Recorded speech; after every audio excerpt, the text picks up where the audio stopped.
하셨는데 국민들께 한 말씀 해주시죠. 네. 오늘 참담한 심정으로 이 자리에 섰습니다. 전직 대통령으로서 물론 하고 싶은 이야기도 많습니다만은 말을 아껴야 한다고 스스로 다짐하고 있습니다. 다만 바라건대 역사에서 이번 일로 마지막이 되었으면 합니다. 다시 한번 국민 여러분들에게 죄송스럽다는 말씀을 드립니다. 국민들께 사과하셨는데요. 100억대 뇌물 혐의 모두 부인하신 겁니까? 이명박은 자신에 대한 의혹들은 모두 음해라고 주장했다. 온갖 음해에 시달렸습니다. 여러분 이거 다 거짓말인 걸 아시죠?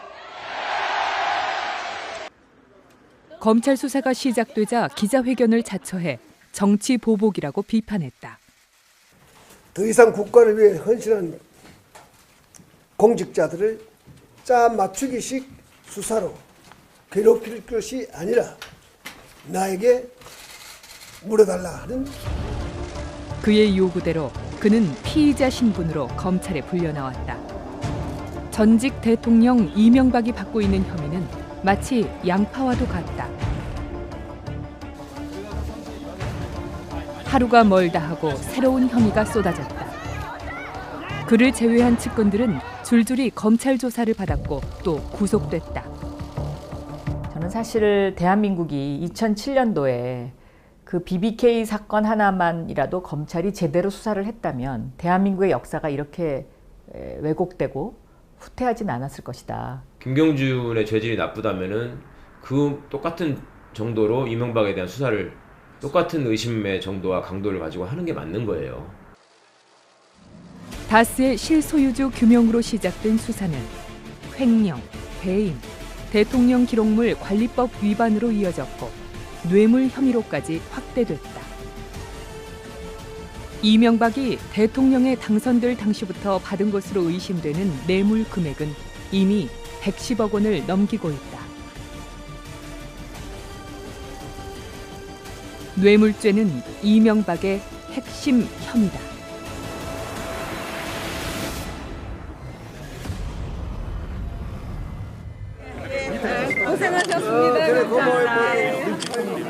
이명박은 대통령 재임 기간 동안 17억 원이 넘는 국정원 특수활동비를 받은 혐의를 받고 있다.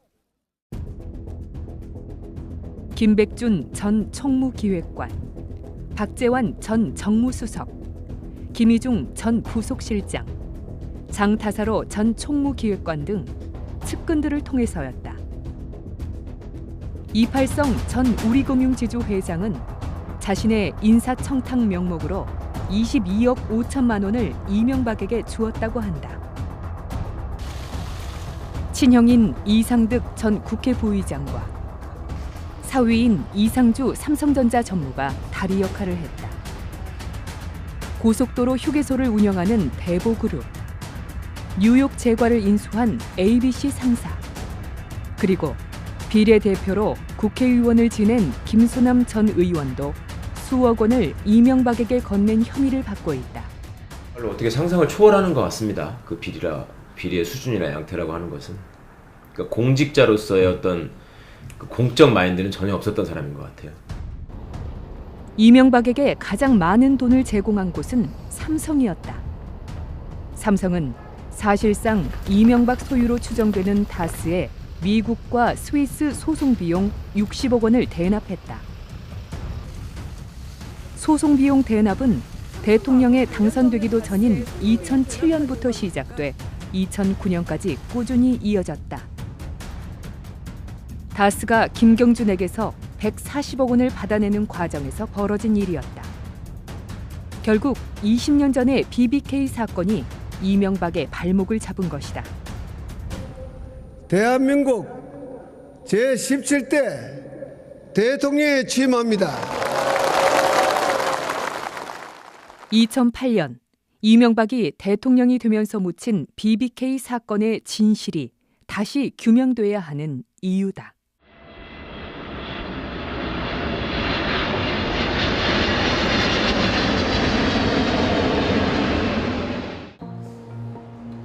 지난 3월 6일 인천공항. BBK 사건의 피해자인 옵셔널 벤처스를 변호해온 메리리 변호사가 한국을 찾았다.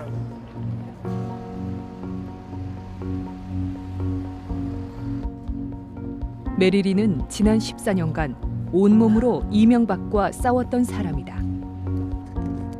이명박에 맞선 대가는 혹독했다.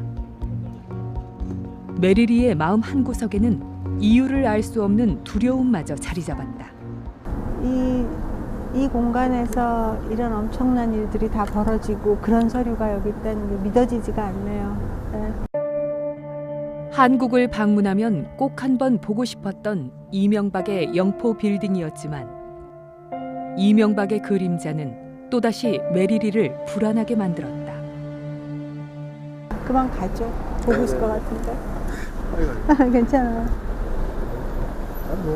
네? 좌우에서 보고 있을 거예요. 보고 지금. 있어도 이제 뭐 아직도 이렇게 좀 뭐라고 해야지?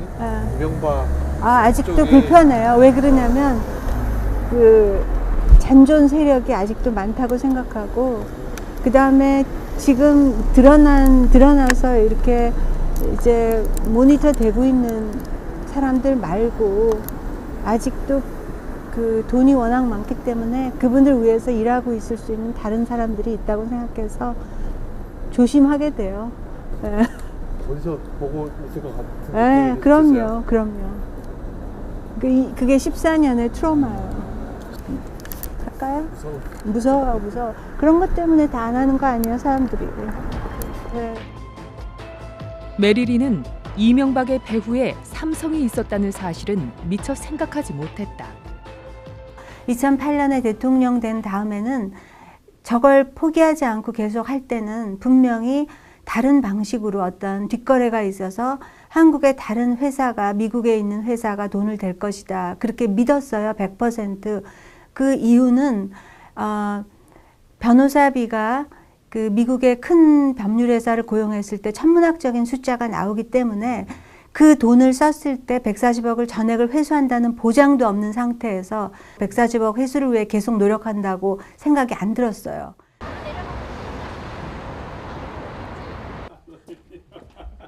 옵셔널 장용훈 대표도 삼성의 다스 소송 비용 대납 소식을 듣고 충격을 받았다. 저는 삼성 그 이야기 딱 나올 때 이래서 이게 여기까지 오는구나. 그렇죠. 예. 말이 안 되는 일을 말이 안 되는 일인데 2014년, 13년 그때 이게 다 끝났는데 왜 이럴까 했는데 우리가 의심하고 또 의심했던 것이 이제 딱 드러난 거예요. 그렇죠. 국가 권력이 총동원되고 세계적인 기업까지 이명박을 위해 발벗고 나서는 상황이었다. 그 동네에 예를 들면 G7이나 뭐 세븐일레븐 정도끼리 어떤 작은 소송 문제가 붙어가지고 싸우고 있는데 갑자기 삼성이 나서서 뒤에서 어느 한 G7을 뒤에서 도와주는 거랑 같은 현상이 벌어진 거죠. 시간이 얼마 걸리든 상관하지 않고 비용이 얼마 들든 개의치 않는 이명박의 탐욕은 어떻게 가능했을까? 메리리에게는 그것이 풀리지 않는 의문이었다. 돈을 안 내기 때문에 이렇게 싸울 수 있다는 것은 이미 내린 결론이었는데 왜 정치적인 위험이 언젠가 있을지도 모르는데 여기에 대해서 아무 두려움이 없이 이렇게 너희들 그냥 갈 때면 가봐라 그렇게 한없이 그냥 너희들이 얼마큼 고생하다가 지쳐 나가 떨어지는지 보자. 힘 있는 사람이 걱정하지 말라고 문제없다고 얘기를 해주기 때문에 저렇게 안심하고 있을 수가 있는데 그게 누구일까에 대해서 그게 퍼즐이었어요. 답은 이명박에 대한 삼성의 지원이었다. 다스가 김경준으로부터 돌려받은 140억 원도 삼성이 없었다면 불가능한 일이었다. 삼성이라는 그 김석환 변호사라는 그 연결고리의 라비 파워가 그러니까 어떻게 보면 미국 정부도 움직일 수 있는 위기가 되면 미국 정부가 나서서 혹시 도와줄지도 모를 정도의 우리가 볼 때 상상할 수 있는 그런 라비 파워와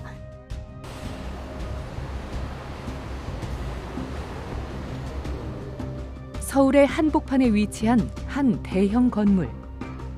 지난 2000년 2월 이명박은 삼성생명 본사였던 이 건물 17층에 인터넷 금융회사 LKE뱅크를 설립했다. LKE뱅크는 1999년 김경준이 설립한 BBK 투자자문과 같은 사무실을 썼다.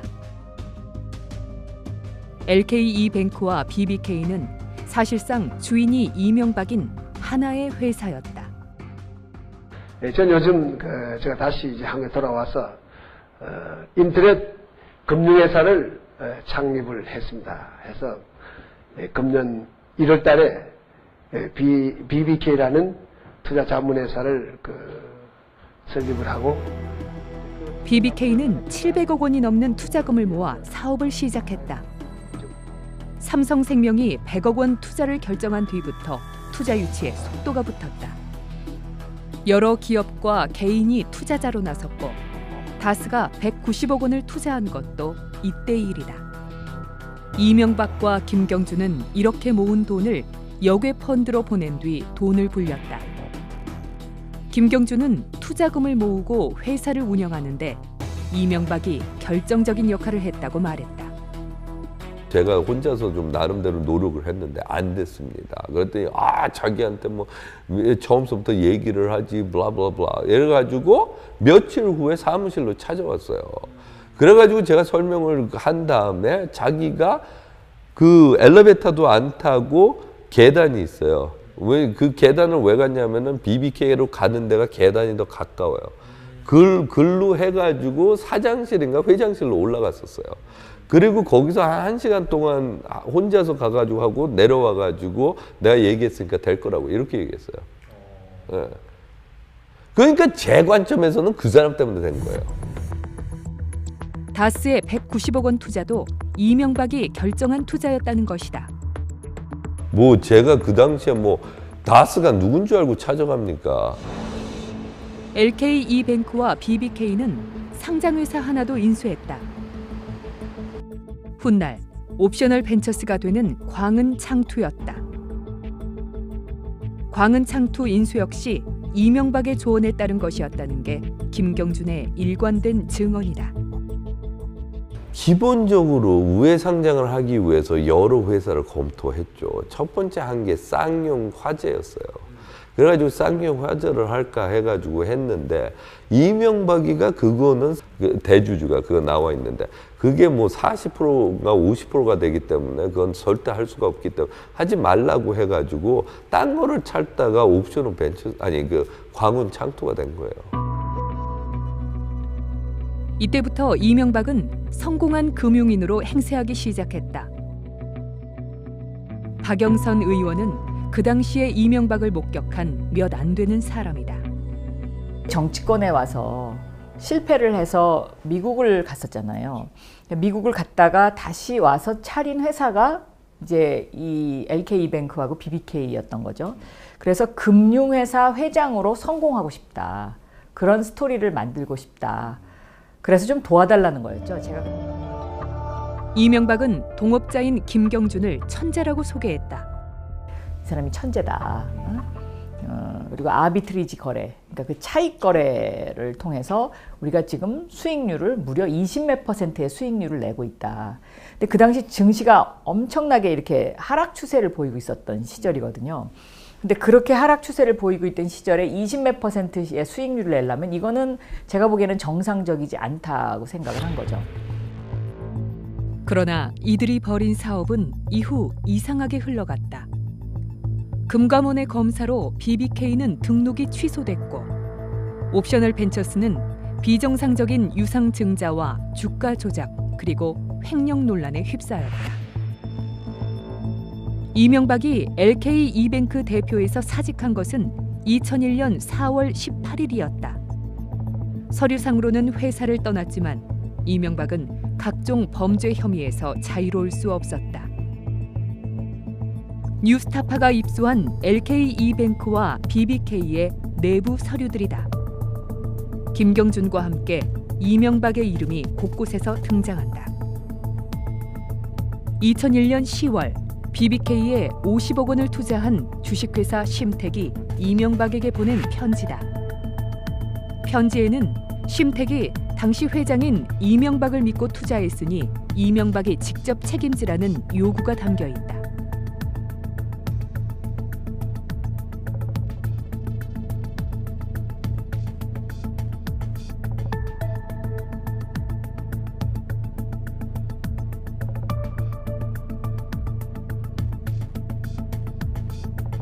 옵셔널의 자금 54억 원을 이명박이 대표이자 대주주이던 LK이뱅크로 보낸 사람은 바로 이명박의 비서였다.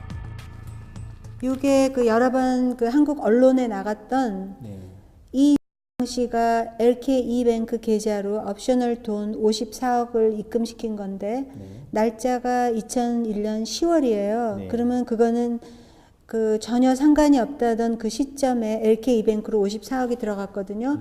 그럼 그 뒤에 이게 무슨 용도로 어떻게 됐건 간에 옵셔널 돈이 LK이뱅크로 갔다는 거죠. 수령인이 되기 때문에 그렇죠. 횡령의 그 과정을 조사하는 과정에서 초동 수사에서 반드시 LK이뱅크를 조사했었어야 된다는 거죠. 근데 이게 빠졌고요. 그게 BBK 명의야 되는 거는 맞아요.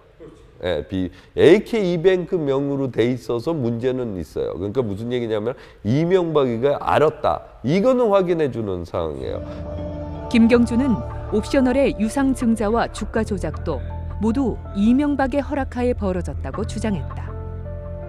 그러나 당시 검찰은 김경준의 주장을 묵살했다.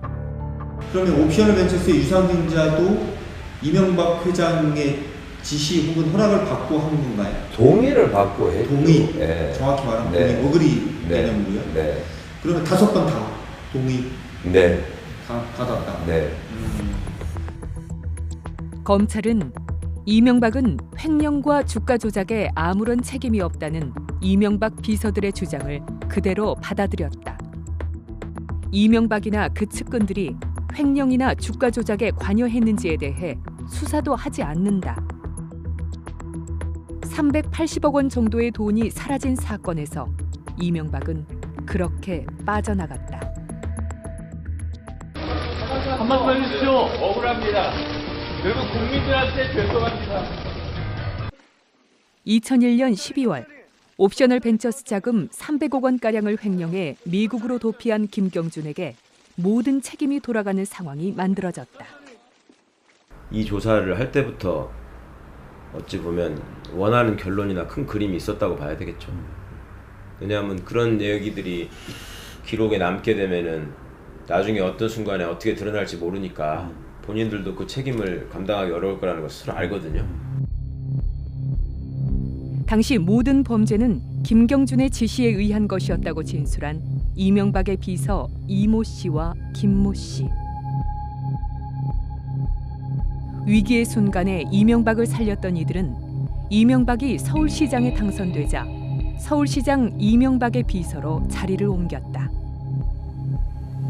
2008년 이명박이 대통령이 된 뒤에는 대통령 이명박의 비서가 됐다. 확인 결과 이들은 지금도 이명박의 개인 사무실에서 비서로 근무하고 있었다. 전직 대통령 예우에 관한 법률에 따른 국가공무원 신분이다. 행안부 소속 공무원이에요. 전직 대통령 비서관. 월급은 국가공무원. 국가공무원이죠. 예. 재단 그하고 상관없어요. 2002년 당시 검찰의 수사 책임자는 김인원이었다. 검찰을 나온 뒤 정치인으로 변신, 국민의당 후보로 총선에 출마하기도 했던 그는 지난해 대선에선 문재인 후보의 아들 문준용과 관련한 제보 조작 사건에 연루돼 검찰 조사도 받았다. 취재진은 BBK 수사가 사실상 면죄부 수사였다는 지적에 대한 입장을 듣기 위해 그를 찾아갔다. 그러니까 기억이 안 난다고 그러니까 그걸 어떻게 다 기억을 하자고. 세상에나 어떻게 보고 뭘 먹었는지 기억도 안 나는데 그 당시에 LK이뱅크 말만 들었고 전수관을 회사다 내가 수사한 건 옵셔널 벤처스 소개 안 하고 그래 그것만 가지고 범죄 쓴 거예요. 네. 이명박 관련 있다는 건 조금 얘기는 들었어. 근데 그건 대상이 아니고 옵셔널 벤처스 코리아에 그것만 수사를 했다니까. 이명박과 관련된 범죄 혐의는 2001년 BBK 사건에서 시작한다. 그리고 이후 그의 혐의는 끝없이 진화했다. 그가 가진 권력이 이를 가능하게 만들었다. 모든 의혹의 출발점이었던 BBK 사건이 다시 규명되어야 하는 이유다. 뭐 10년을 기다려서 지금 그 때가 왔다고 생각은 하지만 뒤늦었다고 생각하고 또 만시지탄이라고 생각도 되지만 그러나 이제라도 진실을 밝힐 수 있어서 참 다행스럽다라는 생각을 합니다. 이명박, 김경준하고 최순실, 박근혜하고 누가 더 밀접했을까요? 그러니까 경제적인 관점에서 보자면 이명박, 김경준은 같이 회사를 차려서 동업한 사람입니다. 박근혜하고 최순실은 같이 둘이 이름을 올려가지고 동업한 적은 없어요, 적어도. 그러니까 그냥 일반 기업 범죄를 다루는 입장에서 보면 이명박, 김경준이 훨씬 더 공범의 가능성이 높은 것이고 김경준의 죄질이 나쁘다면은 그 똑같은 정도로 이명박에 대한 수사를 똑같은 의심의 정도와 강도를 가지고 하는 게 맞는 거예요.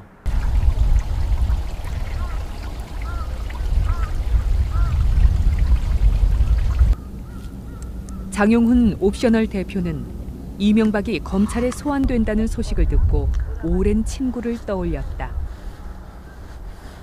이명박, 김경준 측과 소송전을 벌이다 끝내 죽음을 맞이한 고 윤진호 전 옵셔널 벤처스 이사다.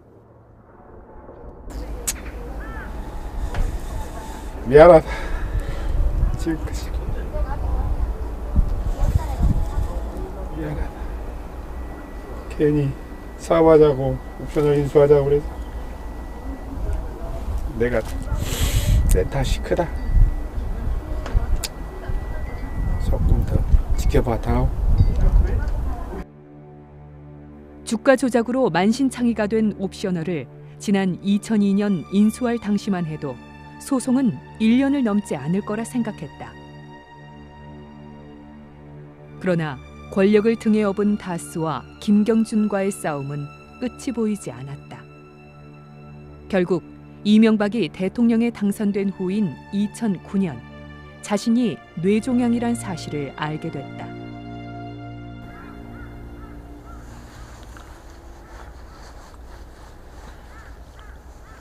뇌종양 수술을 2번 했는데 안 되더라고. 근데 너무 스트레스가 많았던 모양이야. 아, 나 생각하면 속상해 죽겠어. 아이고.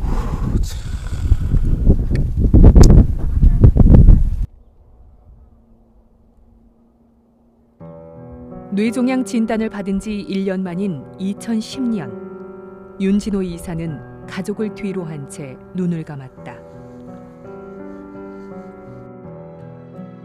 이명박은 서울시장을 거치고 대통령에 당선돼 청와대에 입성해 자신의 권력을 악용해 탐욕을 채우기에 바빴다. 자기 때문에 스트레스 받았으니 먼저 죽는데 말이야. 그 다스는 누구 것인가 말을 해도 그건 나한테 물어볼 게 아니다. 그런 말하면 되겠어요 그게. 응? 살다가 또 하나는 거짓말을 치고 또 죽고 또 치고 다른 사람들은 이렇게 고생하는데 아휴 한심해.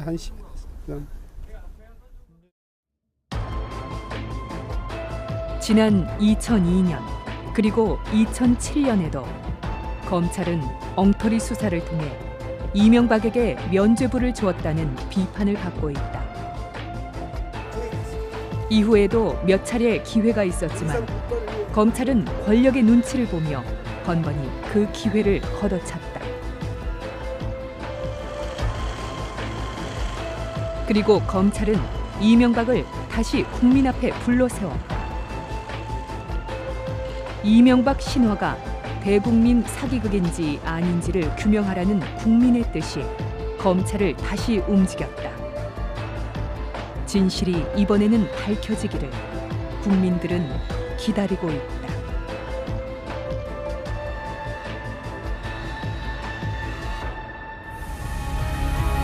목숨을 걸어서라도 지키려고 하는 것은 국가가 아니야. 분명히 소위 애국 이런 것이 아니야. 진실이야.